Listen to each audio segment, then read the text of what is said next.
This video is hopefully going to show you some more ins and outs of IXL and some options that are available for you for not only learning, but also to kind of be able to check in on your own grades or which assignments you have completed. So I wanted to start just at the very beginning. So make sure when you sign in, and I'm going to be signing in as Owen so that you guys can see what it looks like as a student.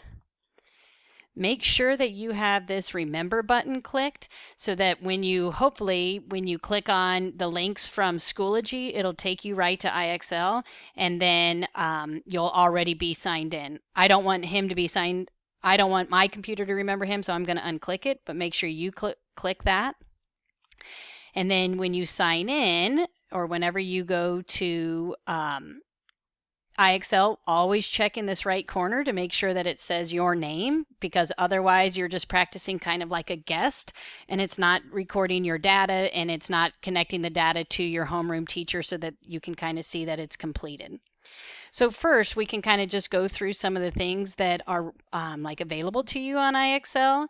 Again, this virtual learning time is a great time to be exploring some new areas, to be pushing you beyond what you've learned just in class, or to be catching up on things that maybe you had trouble with before.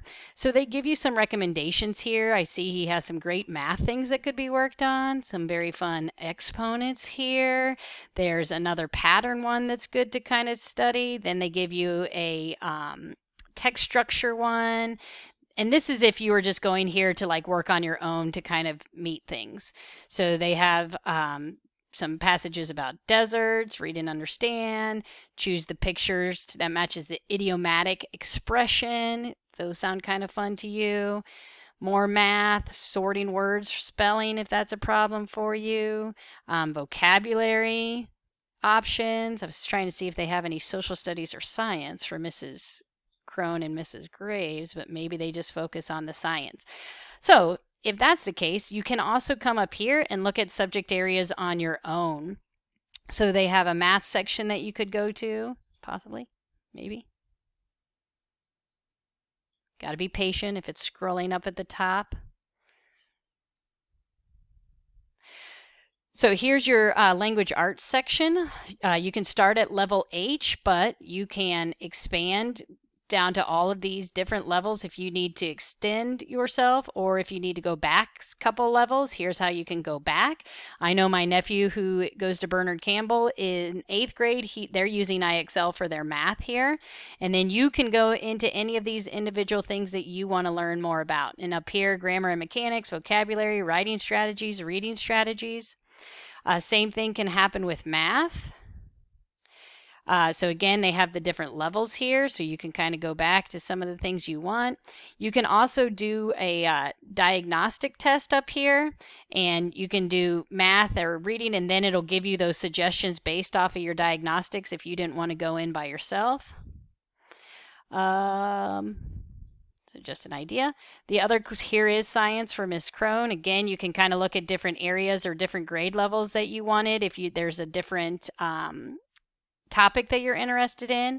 We have social studies. I thought this one was pretty cool because you can kind of see some different places or time periods that you might be interested in learning more about.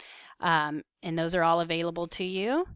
And then Spanish. I mean, who doesn't want to get a head start on learning some foreign languages? So they have some options here that if you wanted to push yourself or needed some enrichment, you could utilize the Spanish pieces here.